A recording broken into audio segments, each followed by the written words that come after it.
So we've reached the tattletale portion of Medhi's public meltdown. We've reached the part where he's running to the principal. I'm telling,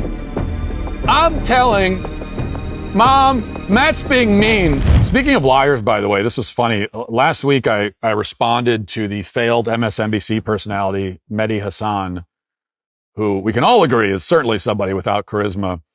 And he was trying to explain, it all started because he was trying to explain, he was giving some kind of, I don't even know, he was talking to somebody who asked him a question on camera.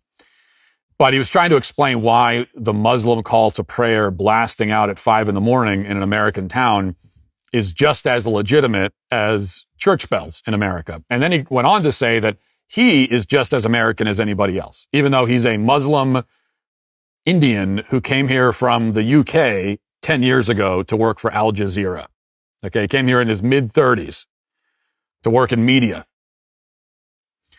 Well, Medhi didn't, so I talked about the show, I responded to it, and Medhi really didn't like my response that much. He was pretty offended by it. It's clear that he was especially offended when I pointed out that his show got low ratings. That in particular really got to him. So he's been tweeting at me for days now. I mean, for days, he has been posting frantically. And he did a video response, which was really quite low effort and low energy. And he's also just been tweeting it multiple times a day, every day. And it finally culminated last night in the inevitable, right? I mean, this is a guy who there's just nothing going on. He's like a totally empty person. There's nothing. I think if you were to peer inside his mind, and you might argue it's probably a pretty dark place, but I think it's dark in the sense like there's just nothing happening inside his mind at all.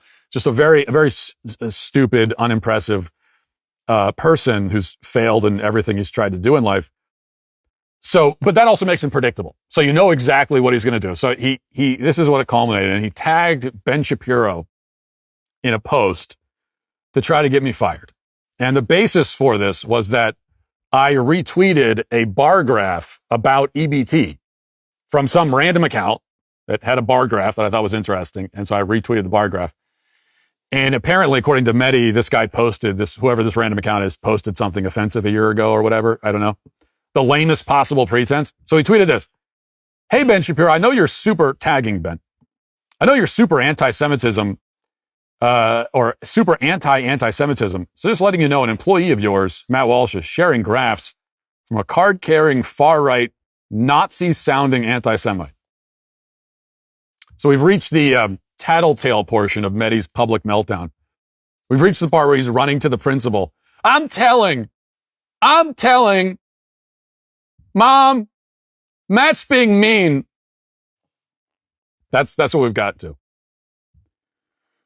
And the funny thing is that, first of all, I'm not getting fired. Second, what does he think it would accomplish if I did get fired? Would I just retire from public life? And it's not going to happen, but would I retire from public life and never say another word again? Is that what he's hoping for? Is that the plan? Well, that's not how it works anymore. And this is the problem for these people, is that they only have 2 modes, right? Only 2 modes. And they have not developed a third mode. It's only 2. And the first mode, so when you challenge them, and what you got to keep in mind, Mehdi Hasan is the kind of guy he's not put himself in positions in life where he would be challenged. And he's always, he's at MSNBC. He was at Al Jazeera. He's like stayed very firmly in these bubbles where nobody would ever challenge him. Also, nobody's watching him. Nobody cares. No one's listening to what he says. So he doesn't get challenged. And now, for the first time, he's getting challenged a little bit, and he can't take it. So he goes back to the only 2 modes. And the first mode is to call you a bigot, blah, blah. You're racist, whatever. Tried that. Surprisingly, not effective. Yelling the word racist at me for the 10 billionth time, shockingly, has no effect. Like, you can say it. There's no reason. You may as well just be shouting gibberish. The word doesn't mean anything to me. And all that accomplished was encouraging thousands of people to laugh at him and mock him, which they were doing. So now he's moved on to step number 2, which is the only other thing, which is, okay, that didn't work. Let's try to get him fired. So this is the problem that the left has. They only have these 2 strategies, these 2 moves, and both of them are totally ineffectual now. They've been rendered completely impotent, and they don't know what to do about it. And it's pathetic to watch. It's also kind of funny, but it's pathetic.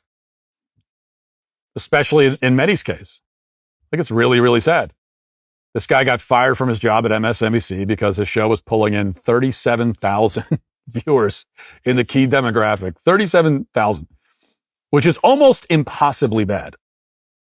Do you understand? I mean, keep in mind, cable news, a certain level of viewership is baked in. You automatically get. It's like when you sign your name on the SAT or whatever, and you automatically get points just for signing your name. So, you know, when you count for dentist office waiting rooms and airport terminals, that kind of thing. So a certain amount of it is baked in. Taking those out, was any human in the entire country actually choosing to tune in to Mehdi Hasan's show? It's doubtful. Maybe he had some family members. Maybe Mom Donnie's dad's cousin was watching. I don't know. So very low numbers. But then he gets fired. He tries to become a podcaster. Nobody cares. Nobody's listening. He's making no cultural impact whatsoever. I mean, you could go up, poll 1,000 people. Random people, doesn't matter. You know, poll 1,000 people. Ask them, who's your favorite podcaster? Who's your favorite commentator? Who's someone who's really making an impact on you?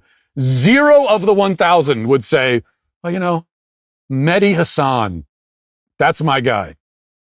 0 of the 1,000 would say that. And so now it's gotten so bad that he's actually been, like this week, he's been tweeting, bragging about how many views he got on his rebuttal to my video, even though all of his views are people who clicked on the video so they could leave a comment making fun of him. So all the comments are just crapping all over him. The guy had one viral video in his life, and it was the one where he was talking about me.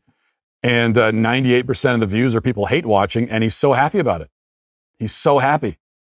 For the first time, he's been kind of plugging away in the media business for decades, really, and no one has ever cared or paid attention or watched at all. And for the first time, people are watching, and even though they're watching just so they can leave a comment and make fun of him, it's still like he's so kind of happy to have been noticed. And I just, I actually feel bad. Well, I would almost feel bad for him if he wasn't such an anti-American, anti-Christian, detestable, soulless, parasitic, grifting scumbag liar. If it weren't for that, I would actually feel bad for him. If you'd like to see what else I have to say, you can access my full show by going to dailywire.com or by going to the Matt Walsh Show Twitter page. Hope to see you there. Godspeed.